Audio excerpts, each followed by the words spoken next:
તો મહત્વપૂર્ણ સમાચાર પાટણથી મળી રહ્યા છે। પાટણમાં મહાદેવ એપથી ક્રિકેટ સટ્ટો રમાડાતો આરોપી ઝડપાયો છે। તો મહાદેવ એપ ઓનલાઈન ક્રિકેટ મારફતે જે સટ્ટો રમાતો હતો તે નેટવર્કનો પર્દાફાશ થયો છે। તો દુબઈથી મહાદેવ એપ દ્વારા ક્રિકેટ સટ્ટાનું નેટવર્ક જે ચાલતું હતું તેનો પર્દાફાશ કરવામાં આવ્યો છે। દુબઈથી ભરત મુમુજી ચૌધરી નામના આરોપીને ઝડપી પાડવામાં આવ્યો છે। તો ભુજ સાયબર સેલની ટીમે ભરત ચૌધરીને ઝડપી પાડ્યો છે। તો બાતમીના આધારે ભુજ સાયબર સેલની ટીમે આરોપીને ઝડપી પાડ્યો છે। ક્રિકેટ સટ્ટાના નેટવર્કનો પર્દાફાશ થયો છે। તો મહાદેવ એપના ભાગીદારને બાતમીના આધારે ભુજ સાયબર ક્રાઇમ પોલીસે ઝડપી પાડ્યો છે। તો દુબઈથી મહાદેવ એપ દ્વારા ક્રિકેટ સટ્ટાનું સૌથી મોટું નેટવર્ક ચાલતું હતું, જેની બાતમીના આધારે પોલીસે આરોપીને ઝડપી પાડ્યો છે। રેન્જ આઈજી ચિરાગ કોરડિયાને મળતી બાતમીના આધારે આરોપીને ઝડપી પાડવામાં આવ્યો છે। તો ભુજ સાયબર સેલની ટીમે ભરત ચૌધરી નામના આરોપીને ઝડપી પાડ્યો છે। આરોપી દુબઈ ખાતેથી પાટણ વતનમાં આવ્યો હતો। તો અબજો રૂપિયાના સટ્ટાના નેટવર્કનો પર્દાફાશ થયો છે। મોબાઈલમાંથી પોલીસને ક્રિકેટ સટ્ટાની 23 પોલીસે આરોપી ભરત પાસેથી પણ મુદ્દામાલ જપ્ત કર્યો છે। વાર્ષિક ટર્નઓવર 52 અબજથી વધુના હિસાબો મળ્યા છે। તો અબજો રૂપિયાના સટ્ટા ચાલે છે, તેમાં ક્રિકેટનો સૌથી મોટા નેટવર્કનો પર્દાફાશ થયો છે। ભુજ સાયબર સેલની ટીમે આરોપીને ઝડપી પાડ્યો છે। તો ભરત ચૌધરી સહિત દિલીપ પ્રજાપતિ, અતુલ અગ્રવાલ સામે ગુનો નોંધવામાં આવ્યો છે। તો વધુ જાણકારી સાથે પ્રવીણ દરજી ફોન લાઈન પર જોડાઈ ગયા છે। પ્રવીણજી, આ સમગ્ર સટ્ટાનો પર્દાફાશ થયો છે, તેવી આઈડી મળ્યા છે, હજુ કેવા પ્રકારના ખુલાસા થવાની સંભાવના? ક્યાંક ને ક્યાંક જો વાત કરીએ તો પાટણ જિલ્લાની અંદર ક્રિકેટ સટ્ટાનું મોટું નેટવર્ક હોવાની વાતને લઈને ભુજ સાયબર સેલ દ્વારા જે રેડ પાડવામાં આવી હતી ને તેની અંદર જે દુબઈ મહાદેવ એપ દ્વારા ક્રિકેટ સટ્ટાનું જે નેટવર્ક ચાલતું હતું તેને ઝડપી પાડવામાં આવ્યું છે। હાલમાં જો પ્રાથમિક તપાસમાં વાત કરીએ તો 23 જેટલી આઈડીઓ પોલીસને મળી આવી છે, પરંતુ હાલમાં હજુ પણ વધુ તપાસ ચાલી રહી છે અને તે તપાસની અંદર હાલમાં કંઈકનું કંઈક વધુ પણ અન્ય આઈડીઓ પણ મળી શકે છે અને મોટું સટ્ટાનું જે કૌભાંડ છે તે બહાર આવી શકે છે। હાલમાં જે ચંદ્રાગઢ અને અતુલ અગ્રવાલ સાથેના જે વાર્ષિક ટર્નઓવર છે તે 52 અજબ જેટલાના હિસાબો મળી આવ્યા હતા અને ભુજ સાયબર સેલે હાલમાં જે ભરત ચૌધરી છે તેને પાટણથી 15,30,000ના મુદ્દામાલ સાથે કબજે કરી અને તેની અટકાયત કરી છે અને વધુ તપાસ હાલમાં હાથ ધરવામાં આવી રહી છે। જી બિલકુલ, તમામ જાણકારી બદલ આભાર આપનો। તો પાટણમાં ભરત ચૌધરી નામના આરોપી દુબઈમાં બેઠા બેઠા વાર્ષિક 52 અબજથી વધુના હિસાબ મળી આવ્યા છે। તો ભુજ સાયબર સેલની ટીમે પાટણ બી ડિવિઝન પોલીસ સ્ટેશનમાં ગુનો નોંધાવ્યો છે। પાટણથી ચાલતા સમગ્ર નેટવર્કનો પર્દાફાશ થયો છે। ભરત ચૌધરી સહિત દિલીપ પ્રજાપતિ અને અતુલ અગ્રવાલ સામે ગુનો નોંધવામાં આવ્યો છે। રોનક પ્રજાપતિ, સૌરભ, રવિકુમાર અને ચંદ્રાવકર વિરુદ્ધના ગુનો નોંધવામાં આવ્યો છે। પોલીસે આરોપી ભરત પાસેથી 15 લાખથી વધુનો મુદ્દામાલ જપ્ત કર્યો છે। તો ક્રિકેટ સટ્ટાના સૌથી મોટા નેટવર્કનો પર્દાફાશ કરવામાં આવ્યો છે। ભરત ચૌધરી સહિત અનેક આરોપીને ઝડપી પાડવામાં આવ્યા છે। બી ડિવિઝન પોલીસ સ્ટેશન સામે ગુનો નોંધવામાં આવ્યો છે। તો મહાદેવ એપથી જે ક્રિકેટ સટ્ટો રમાડાતો હતો તેનો આરોપી ઝડપાયો છે। ભુજ સાયબર સેલની ટીમે બાતમીના આધારે આ કામગીરી કરી છે।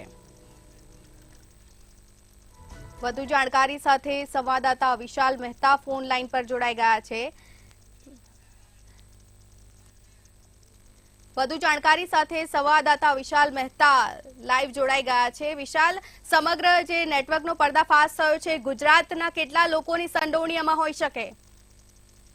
જે રીતે કૌભાંડ બહાર આવ્યું છે, મહાદેવ સટ્ટા બેટિંગ એટલે કે સૌથી મોટું જે એપ્લિકેશન ચાલે છે ક્રિકેટ સટ્ટાનું, તેની અંદર અત્યારે હાલમાં જે ભરત મમુજી ચૌધરીને પકડવામાં આવ્યો છે તે એક મોટી સફળતા પોલીસને હાથ લાગી છે।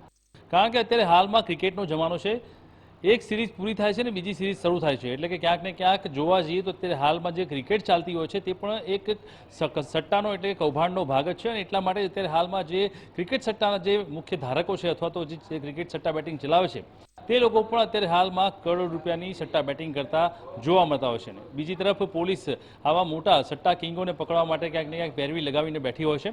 ત્યારે ભુજની અંદર જોવા જઈએ તો ભુજના જે રેન્જ આઈજી છે ચિરાગ કોરડિયા, તેમને બાતમી મળી હતી કે દુબઈમાં રહેતો ભરત મમુજી ચૌધરી કે જે છેલ્લા ઘણા સમયથી આ ક્રિકેટ સટ્ટા બેટિંગ સાથે જોડાયેલો છે અને મહાદેવ જે ક્રિકેટ એપ છે સટ્ટા બેટિંગની તેની સાથે ક્યાંક ને ક્યાંક કનેક્ટેડ છે, તે અત્યારે હાલમાં પાટણ આવેલો છે. પોતાના વતનમાં પાટણ આવતા જ તેની માહિતી મળતા ભુજના રેન્જ આઈજીએ આ તમામ હકીકત તેમના સાયબર સેલને બતાવી હતી અને ભુજ સાયબર સેલ દ્વારા તપાસનો તખ્તો તૈયાર કરવામાં આવ્યો. તેના લોકેશનના આધારે તેને પકડી પાડવામાં આવ્યો છે. ભુજ પાટણની જે યશ સોસાયટી છે, યશ સોસાયટીમાંથી તેને પકડી પાડવામાં આવ્યો અને તેની જ્યારે પૂછપરછ કર્યા પછી તેની ઝડપી કરવામાં આવી ત્યારે અંગ ઝડપી કરતાં તેની પાસેથી 28 થી 30 જેટલા સિમ કાર્ડ મળી આવ્યા છે. સાથે જ તેની મોબાઈલની અંદરથી જે ક્રિકેટ સટ્ટાની એપ હોય છે તેવી 23 અલગ અલગ એપ મળી આવી છે. આટલું જ નહીં, સૌથી મોટી ચોંકાવનારી વાત તો એ છે કે જ્યારે તેની જે ખાતાકીય તપાસ કરવામાં આવી અને તેની જે સટ્ટા બેટિંગના જે લેવડ દેવડના વ્યવહારોની તપાસ કરવામાં આવી ત્યારે તેની પાસેથી 500 અબજથી વધારેના વ્યવહારો છે તે મળી આવ્યા છે. એટલે મહત્વપૂર્ણ વાત એ છે કે આ કેટલું મોટું સટ્ટા બેટિંગનું રેકેટ કહી શકાય કે એક વ્યક્તિ પાસે જ્યારે આટલા મોટા અબજોના વ્યવહારો મળી આવે છે ત્યારે તેની સૌથી મોટી બાબત એ છે કે 52 અબજથી વધુના જે હિસાબ છે તે સૌરભ ચંદ્રકાંત અને અતુલ અગ્રવાલ સાથેના જ હોવાનું બહાર આવ્યું છે. સાથે જ આ કેસની અંદર દિલીપ પ્રજાપતિ, અતુલ અગ્રવાલ, ચંદ્રકાંત સિંહ, રવિકુમાર અને રોનક પ્રજાપતિના નામ પણ સામે આવ્યા છે. એટલે કહી શકાય કે આ જે સટ્ટા બેટિંગનું કૌભાંડ છે, જે મહાદેવ સટ્ટા બેટિંગ, તે ના માત્ર ગુજરાતની અંદર પરંતુ સમગ્ર ભારત અને વિદેશમાં પણ ફેલાયેલું છે અને તેનું જે દોરી સંચાર છે તે દુબઈથી થતું હોય તેવું અત્યારે હાલમાં લાગી રહ્યું છે અને તેના મોટાભાગના જે કિંગ પિન છે, એટલે કે જે મોટા ભેજાબાજો છે અને આ જે સટ્ટા બેટિંગને ચલાવે છે તે લોકો વિદેશમાં રહીને ભારતની અંદર આનું સટ્ટા બેટિંગનું નેટવર્ક ઓપરેટ કરે છે. જેની માહિતી મળતાની સાથે જ ભુજના રેન્જ આઈજી ચિરાગ કોરડિયાએ પોતાની ટીમને સક્રિય કરી અને તેના તપાસ દરમિયાન જ જે અત્યારે હાલમાં ભરત મમુજી ચૌધરી કે જેને પકડવામાં તેમને મોટી સફળતા મળી છે અને તેના હિસાબી વ્યવહારો છે જે માત્ર 2 વ્યક્તિ સાથેના 52 અબજના 1 વર્ષના હિસાબી વ્યવહારો સામે આવ્યા છે.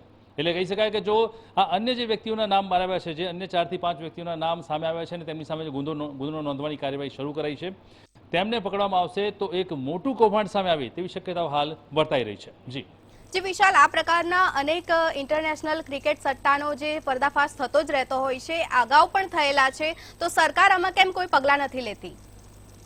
ચોક્કસથી મહત્વપૂર્ણ સવાલ છે કે જે રીતે અત્યારે હાલમાં સાયબર ક્રાઇમ એ સૌથી મોટો પોલીસ માટે માથાનો દુખાવો બની ગયો છે અને એટલા માટે જ અત્યારે હાલમાં જે ઓનલાઈન ક્રિકેટ સટ્ટાની બેટિંગ જે ચાલતી હોય છે તે તમામ જે વ્યવહારો છે, જે વિદેશમાં રહ્યા બાદ પણ તેના ક્રિકેટ સટ્ટા બેટિંગના જે ઓપરેટરો છે તે વિદેશમાં રહીને પણ ભારતની અંદર આ પ્રકારના વ્યવહારો કરતા હોય છે.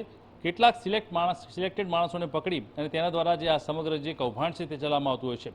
ઓનલાઈન આ કૌભાંડ ચાલતું હોવાના કારણે ક્યાંક ને ક્યાંક પોલીસ પોતાની રીતે તેના પર લગામ લગાવવાની કોશિશ કરે છે, પરંતુ જે એપ્લિકેશન છે તે એક એપ્લિકેશન બંધ કરી દેવામાં આવે તો બીજી એપ્લિકેશન શરૂ થઈ જાય છે. પરંતુ સરકારે ચોક્કસ રીતે કોઈક એવી માહિતી લાવવી જોઈએ અથવા તો એવી નિયમોની પ્રણાલી લાવવી જોઈએ કે જેની અંદર જે નિયમોનું પાલન થાય અને જો તેની અંદર કોઈ પણ પ્રકારની ગેરકાયદેસર પ્રવૃત્તિ કરતા ઝડપાય તો તેને કડકમાં કડક સજા થાય. ત્યારે આ કદાચ જે કૌભાંડો છે, એટલે કે ક્રિકેટ સટ્ટા જે આ બેટિંગના કૌભાંડ છે તેને રોકવામાં ક્યાંક સફળતા મળશે. પરંતુ હાલ તો એક નહીં તો બીજી રીતે આ લોકો ક્રિકેટ સટ્ટા બેટિંગનું કૌભાંડ ચલાવતા હોય છે, તેમને સફળતા મળતી હોય છે અને તેની આડમાં તે લોકો અબજો રૂપિયા વર્ષે દિવસે કમાતા હોય છે. જી, હજુ પણ કેટલાક ઘટસ્ફોટ થવાની સંભાવના ખરી, કારણ કે હજુ પણ પૂછપરછ તો ચાલી જ રહી છે. ચોક્કસથી જે રીતે અત્યારે હાલમાં આ ભરત મમુજી ચૌધરી પકડાયો છે ત્યારે મહત્વપૂર્ણ બાબત છે કે માત્ર ભરત મમુજી ચૌધરીના પકડાવાથી 52 અબજના જે વ્યવહારો સામે આવ્યા છે તે તો એકમાત્ર ટ્રેલર છે, પરંતુ તેની બાદમાં સૌરભ ચંદ્રકાંત, અતુલ અગ્રવાલ, દિલીપ પ્રજાપતિ અને સાથે જ રવિકુમાર અને અન્ય જે વ્યક્તિઓ છે તેમને જો પકડવામાં આવશે અને તેમની પૂછપરછ કરવામાં આવશે તો આ તમામની અંદર જે એક ના માત્ર ભારતનું પણ ભારત બહારનું પણ મોટું રેકેટ બહાર આવશે અને કરોડો ખરબો રૂપિયાના વ્યવહાર આની અંદર સામે આવે તેવી શક્યતાઓ છે. આ પહેલાં પણ મહાદેવ ક્રિકેટ સટ્ટા બેટિંગનું રેકેટ અમદાવાદમાં માધુપુરા ખાતે પકડાયું હતું, પણ ત્યારબાદ પણ ફરી એકવાર જ્યારે આ જે ભરત પકડાયો છે, જે ભરત ચૌધરીના પકડાયા બાદ ફરી એકવાર મોટા વ્યવહારો સામે આવ્યા છે, તે બાબત સીધી જ એક દિશામાં સૂચન કરે છે, જે ચાડી ખાય છે કે મહાદેવ સટ્ટા બેટિંગ આજે પણ ભારતમાં અને ગુજરાતમાં સક્રિય છે. કેટલાક લોકો આ સટ્ટા બેટિંગના ધંધાને ચલાવી રહ્યા છે અનેક લોકો પોતાના મોબાઈલની અંદર આ પ્રકારની ક્રિકેટ સટ્ટાની એપ રાખે છે અને ક્રિકેટ સટ્ટો રમે છે, પરંતુ જો સરકાર તેના પર લગામ લગાવશે અને તેના ચોક્કસ નિયમો લાવશે તો આ કરોડો ખરબોના જે ક્રિકેટ સટ્ટા બેટિંગના સોદાબાજીના વ્યવહારો થાય છે તેના પર લગામ લગાવી શકાશે. પરંતુ અત્યારે હાલમાં તો બેફામ રીતે અત્યારે સટ્ટા બેટિંગના આ લોકો ક્યાંક ને ક્યાંક લોકોને છેતરી રહ્યા છે અને કેટલાય ઘર બરબાદ થઈ રહ્યા છે. જી બિલકુલ, તમામ જાણકારી બદલ આભાર આપનો. તો પાટણમાંથી આરોપી ઝડપાયો છે, પોતાના વતનમાં પરત ફર્યો હતો, જ્યાં સમગ્ર નેટવર્કનો પર્દાફાશ થયો છે.